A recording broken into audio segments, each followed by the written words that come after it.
droit et citoyen.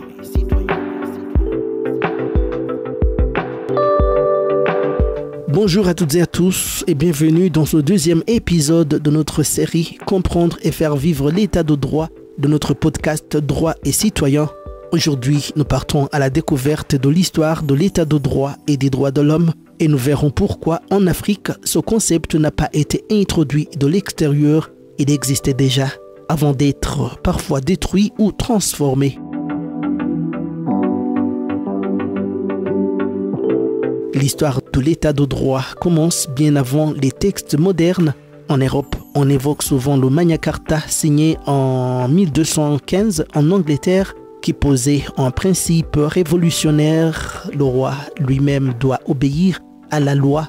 Quelques siècles plus tard, les révolutions américaines et françaises ont proclamé les droits de l'homme et du citoyen, affirmant que tous les êtres humains sont libres et égaux en droit. Ces déclarations ont marqué une étape majeure dans l'évolution des constitutions modernes.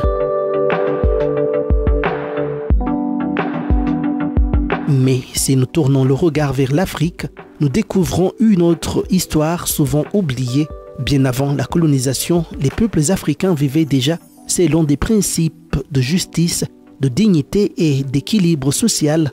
L'un des exemples les plus anciens est la charte du Mandé, aussi appelée Kurukan Fuga, proclamée vers 1236 dans l'Empire du Mali.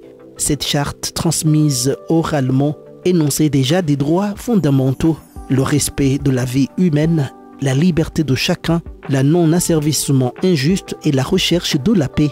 Elle affirmait que la personne humaine est sacrée et que nul ne doit être maltraité ni réduit en esclavage.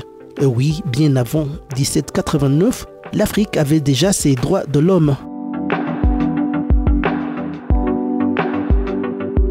C'est pourquoi dire que le concept des droits de l'homme a été introduit en Afrique n'est pas exact. Ces valeurs existaient profondément ancrées dans les traditions africaines, mais la colonisation les a souvent affaiblies, déformées ou détruites.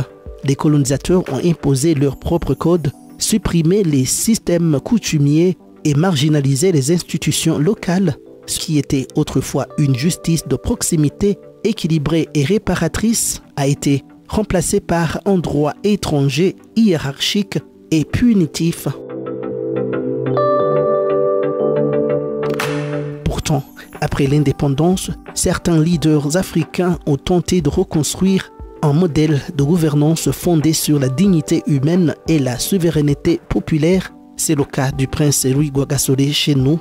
Dans son projet de constitution Murundi, texte numéro 3 de ses écrits, Rwagasore imagine une constitution enracinée dans les valeurs et la culture rundi. Il voulait un État où la loi protège le peuple et où la justice reflète l'âme du pays, pas seulement des modèles importés.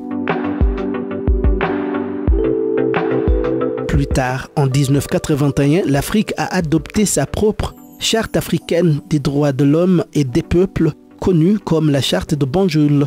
Ce texte reconnaît explicitement les valeurs de civilisation africaine comme source d'inspiration pour les droits humains.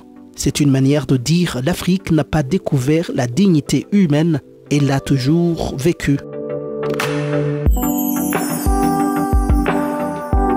L'histoire de l'état de droit et des droits de l'homme n'est donc pas linéaire, c'est une histoire de lutte, de perte et de reconnaissance des anciens empires du Sahel à la pensée moderne de Rwagasore.